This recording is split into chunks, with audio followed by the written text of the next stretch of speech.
guys are doing good. Got a little bit different of a video today. I kind of want to walk through a hypothetical situation and kind of lay out a budget and talk about how I think I would go about saving, investing, paying off debt, etc. So I kind of made up this fake person here, and I kind of want to talk through like how I would look at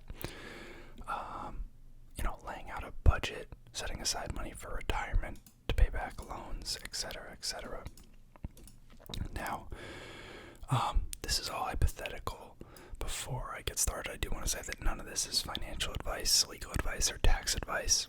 I'm not a professional in any of those, and some of this obviously could potentially be applied elsewhere, but that's not up to me to determine, the level of fit and the level of risk that's applicable to your situation. So consult a professional, do your own research before you make any investment or retirement or tax decisions. Now, I drew up this dude. Doesn't have to be a dude, could be a girl. I'm a dude. I picked age 25, just kind of wanted to pick someone who's like a year or two out of college, maybe a couple of years out of school. Maybe he's in like business or engineering, making $77,000 a year. For a college graduate in like STEM or business, I don't think that's unreasonable for a couple of years out of school. And let's assume he has, just a random number here, $56,500 in student loans. And I threw some terms on here for that so that we can calculate that, but I also put a location on here, as well as details about a 401k match that his company would give. So I kind of want to walk through like how I would break this down and kind of think about the like outlay of capital, I guess, on like a monthly basis. I've made like one or two videos in the past about kind of like budgeting and how to save for retirement, and they did pretty well, so I think some people are interested in. So let me know what you guys think down in the comments, but I'm just kind of start taking it away here. So first thing, before anything, I'm just going to break down, we got pre-tax income here. So obviously this doesn't include like an annual bonus that he might get. We're not going to get that fancy, but he's got a pre-tax income of $77,000, which is pretty handsome penny. And now he's in Baltimore, Maryland. That's going to be useful for finding, estimated rental rates for like housing, as well as the taxes that you're going to encounter in somewhere like Baltimore, Maryland. So first thing I would want to do, before we even look at expenses or any of that stuff, I'm pretty confident that with a $77,000 salary, he's going to be able to save a decent amount of money for retirement if he chooses to. So what we're going to want to do is set aside 401k contributions. The reason that I would pick this over any other kind of retirement saving right now, you have your IRAs, Roth IRAs, etc., is because his company gives a match. Personally, I believe this is just free money, and if you're able to put away money that you're not going to need until retirement, then it's basically a guaranteed 100% return on your money. Obviously, it's capped up to whatever percent of your salary they're willing to give you it at, but we're going to contribute just enough to match that employer match. So that's going to be equal to the annual salary times 0.03%. So we'd need to contribute about $2,300 a year to get the full employer match. So I'm also going to start another column over here, which is going to be the 401k contributions. And this is going to be annual.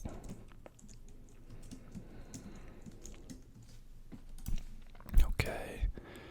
And then I'm going to throw down below 401k match. So this is what the company is going to give him for contributing that amount. And then we'll sum these at the end, and you'll be able to see the savings that they're having. So 401k, this is going to be equal to this amount here. This is going to be equal to this. So far we have that. this is going to be retirement / savings / investments. God dang, I can't type. My keyboard is in front of my what do you call it?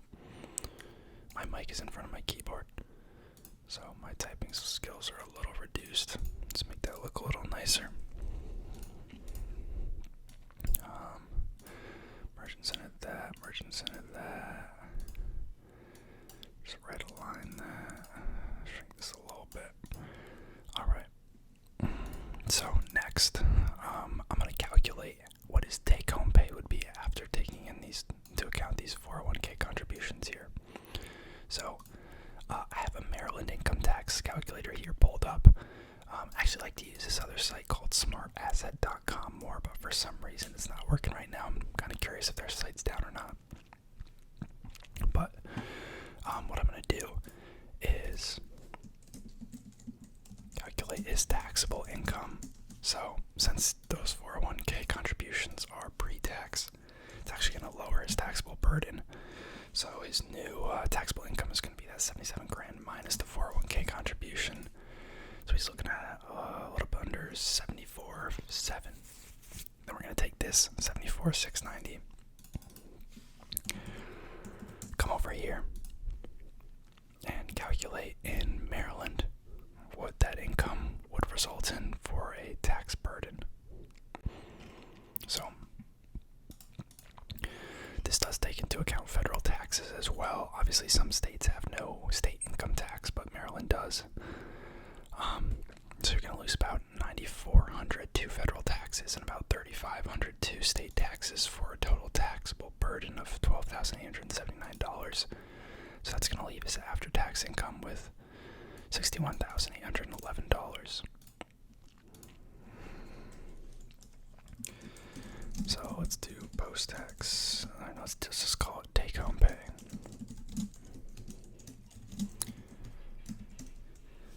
Whoops. Okay. So this is going to be equal to 61811. Okay. So that's annual, obviously. So then his monthly would be, this divided by 12. It's going to be his monthly take-home pay. Monthly take-home. And that's what we're going to build the budget off of.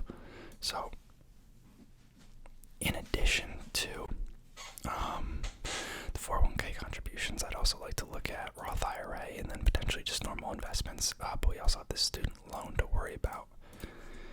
Typically, your loan originator would have a website where you can see what your payments are going to be, but since I don't have that because this is just a hypothetical, I'm going to take this 56.5 and 4.5% fixed 8 year. So 8 years interest rate per year, what did I say, 4.5%.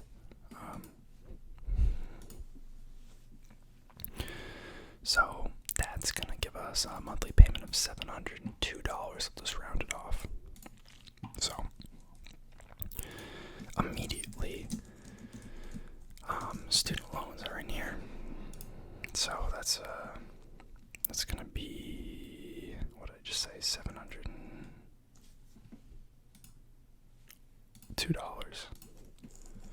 $702. Okay.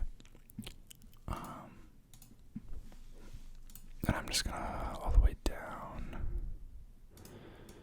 Let's just stretch this out a little bit.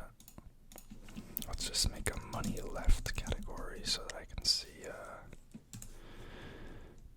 monthly take home minus sum of all of these cells.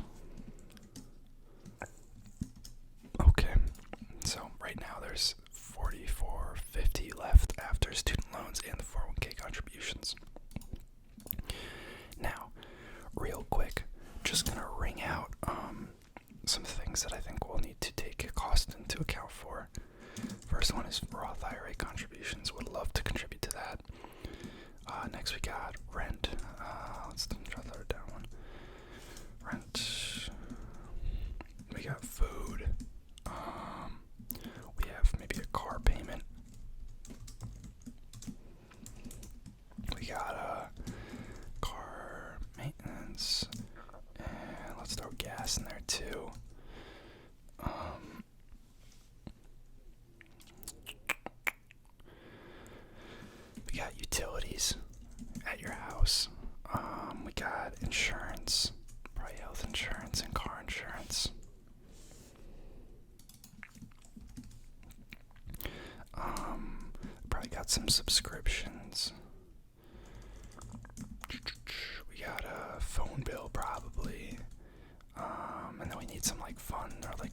need just some money for like random expenses.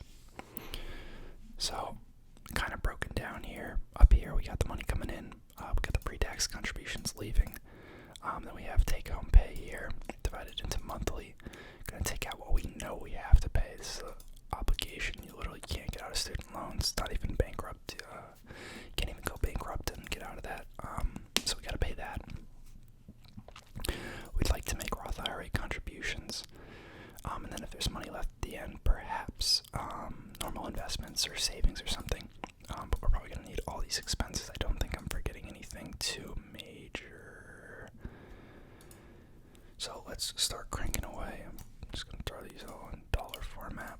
So to max out a Roth IRA, you're looking at $500 a month. Actually, I take that back. They literally just raised the limit for 2023. $6,500 now. Okay, what's that? 6,500 divided by 12. That does not come out clean. Okay.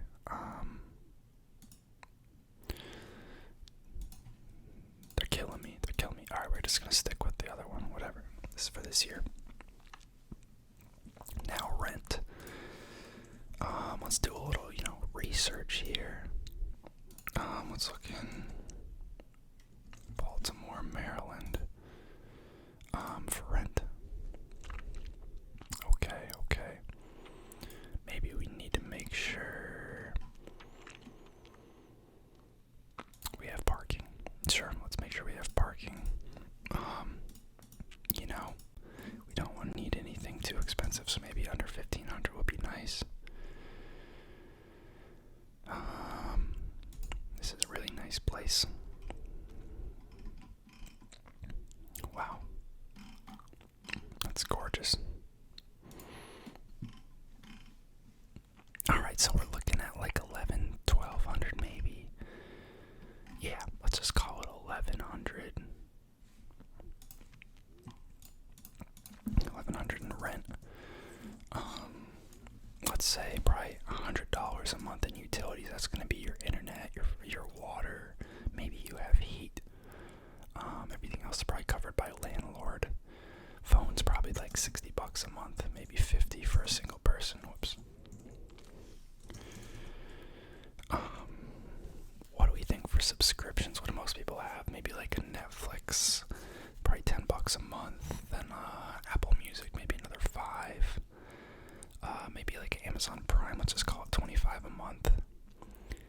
Insurance, car insurance, probably looking at $150 to $200 a month, depending on the car. But he's pretty young and he's a dude. And let's add health insurance in there. Let's just call this $400 a month. That might be slightly low, but yeah. Food every month, probably looking about $400. I think the average American's like $250 to $500 a month in food. Really depends on like the person. Now car payment. We're not looking at let's look at Honda. Let's get him a nice Civic or something. He's a fresh grad. He's a couple years out of school. He's looking to treat himself. Does Honda own Acura? What? Didn't know that. Vehicles. Civic. Yeah, that's nice. 25 grand. Let's call it 26 with expenses and such.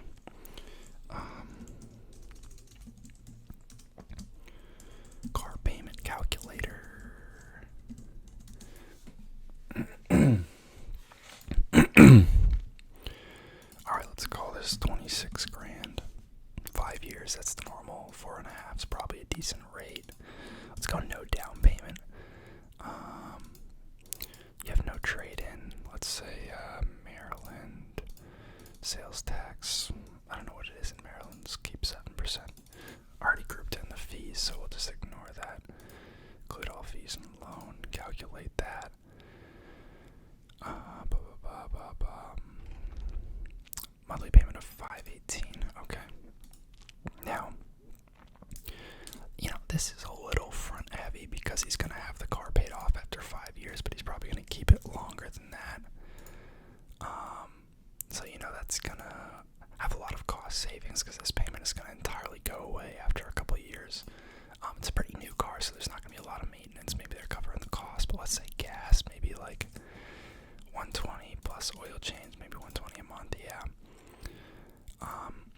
let's say maybe, Jesus, 400 a month in fun expenses. So that's like $100 a week, maybe to go out to dinner once, twice, go get coffees, and then random expenses, maybe also another $100 a week.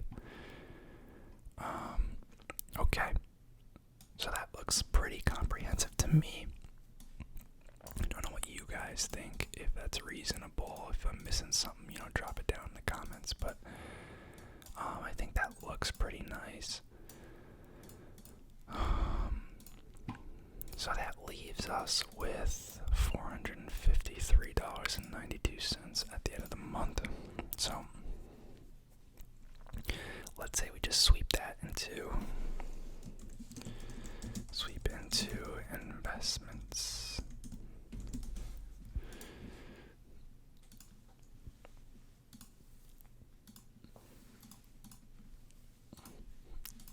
Okay.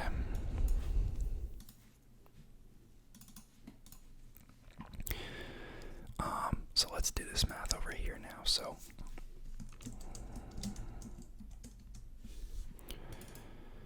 this is going to be Roth IRA annual.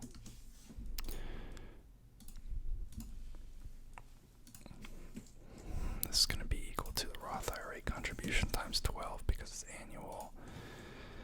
And this is going to be investments annual.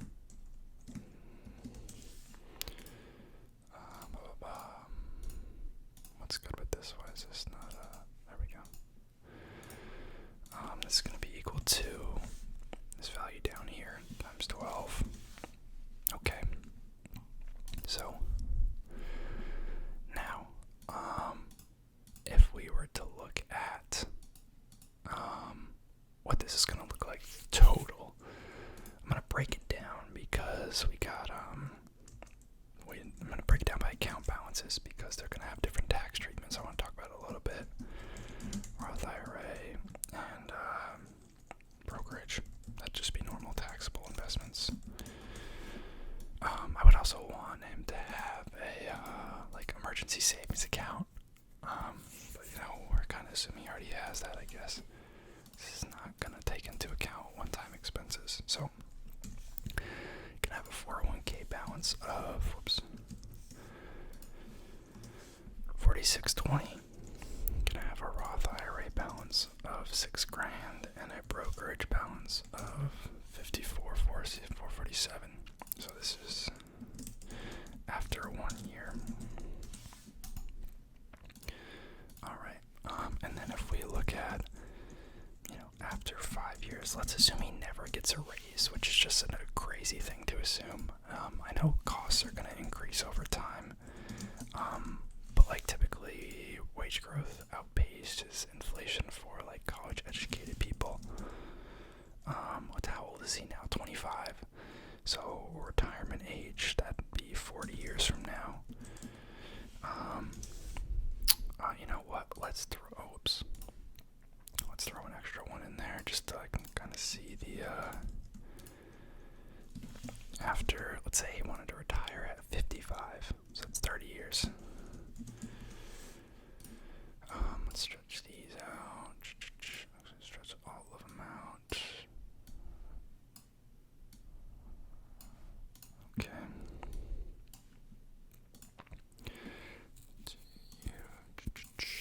Okay. So, now I'm gonna do some quick math on a compound interest calculator. Just so we can kind of quickly see some results.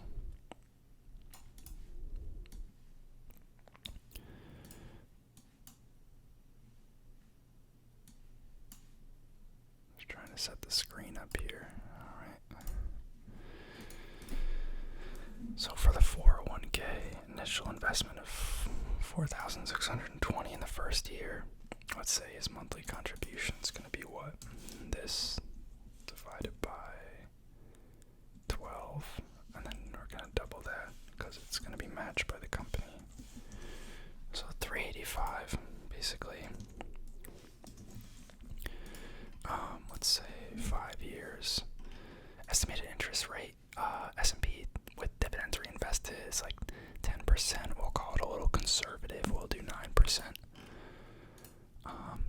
So it's going to be $34,757.81. These are all going to be dollars.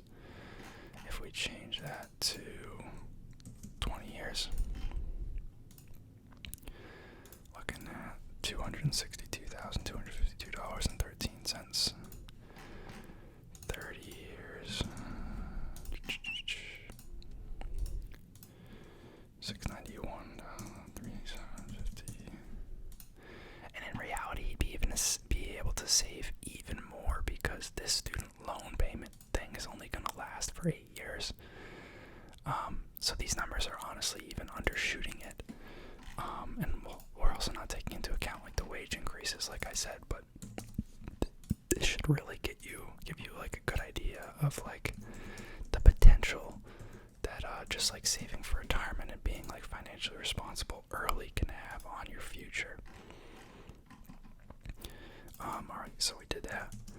Now let's do the Roth IRA. Sure, we'll do the 41st. 2215 751.19.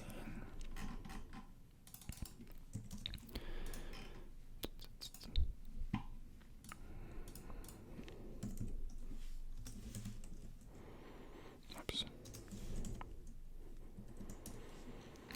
Okay.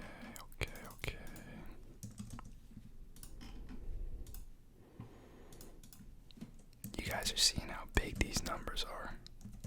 It's kind of insane, isn't it?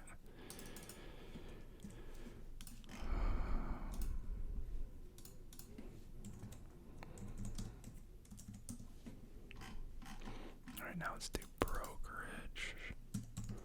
5447. Monthly contribution was what, 453? 5 years.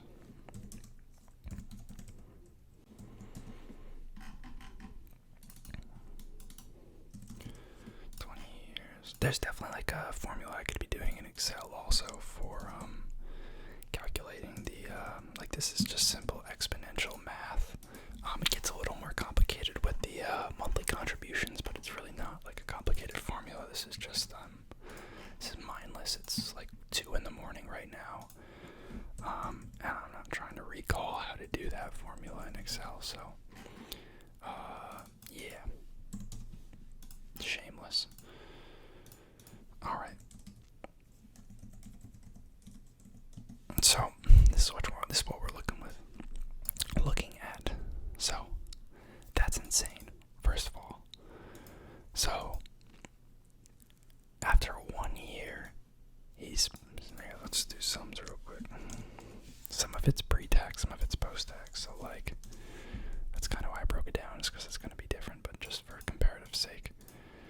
After 1 year, he saved about 16 grand. After 5 years of doing the exact same thing, about 120 grand. After 20 years, he saved about $911,000. After 30 years, $2.4 million. And about 40 years later, if he was to retire at 65, looking at a little under $6 million. Now, here's the kicker. So, obviously, the 401k is going to get taxed, right? So let's say you retired at 65. Let's say you're in, let's say everything in all your accounts is in VTI, Vanguard's Total Stock Market Index Fund, has a yield of 1.57. Let's assume that doesn't change, okay? So, if that was to be just putting off 1.57, and let's say you only touched the dividends from all this, you never even touched the principals because you wanted to pay that on to your kids, right? This is dividends only.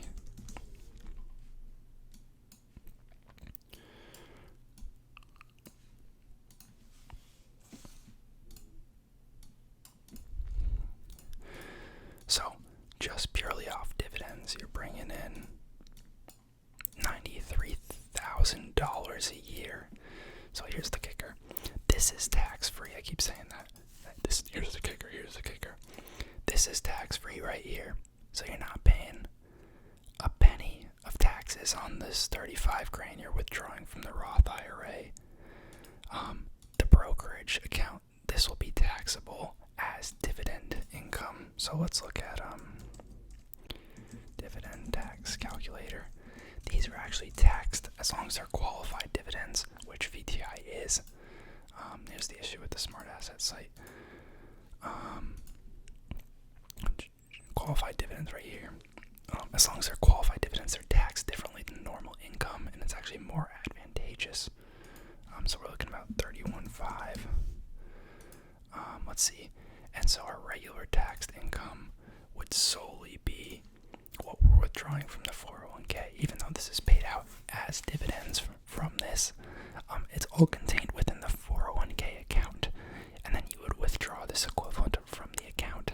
And in the purpose of, or in the eyes of the IRS, that is taxable income. So you didn't have to pay taxes here, but you're gonna have to pay it on the back end. But the kicker is that typically when you retire, your taxable income drops a lot because you're not working anymore.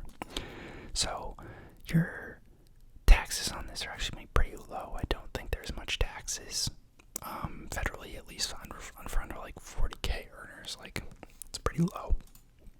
So 26,800, let's say. Excuse me. Taking the standard deduction. So your adjusted gross income is 58 grand, but your taxable income is 45 grand. Not exactly sure how they got that. Looks like it's maybe taking half the dividend. I don't know. Oh, that's with the standard deduction. I'm a clown. So your estimated tax on the regular income, the 26 grand, is going to be $1,457. So low. And your tax on the dividends, because they're qualified dividends, is going to be $536. You're only paying $2 grand in taxes.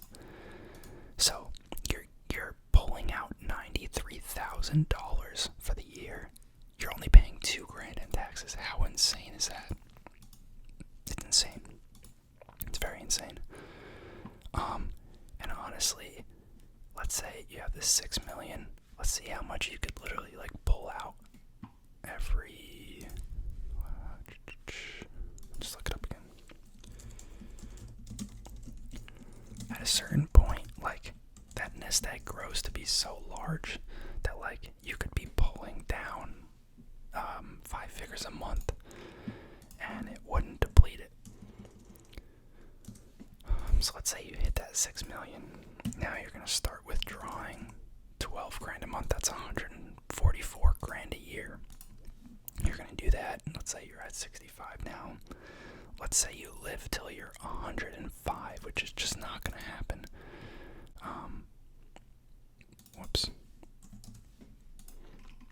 Let's say you shift it to conservative investments, so it's just earning, let's say, 5%. Now, we calculate that. You're still gonna die with $25 million. Let's say you pull out 20 grand a month. So you're looking at $240,000 a year that you'd live on. You'd still die with 13 million. It's insane. So, this is very interesting and like fun to me. This is probably what like what do you call it? Financial advisors like get off on. But I would encourage you guys to just at least think about kind of like how you view your finances in a similar manner. Obviously, none of this is advice. None of this is like promised results. Obviously, the stock market could go to shit for the next 30 years. We have no idea. But it's kind of just a thought experiment, and I hope you guys like this video and kind of seeing my thought process and breaking it all down. If you want to see more videos along this line, I could do that. So let me know. Otherwise, I'll see you all next time.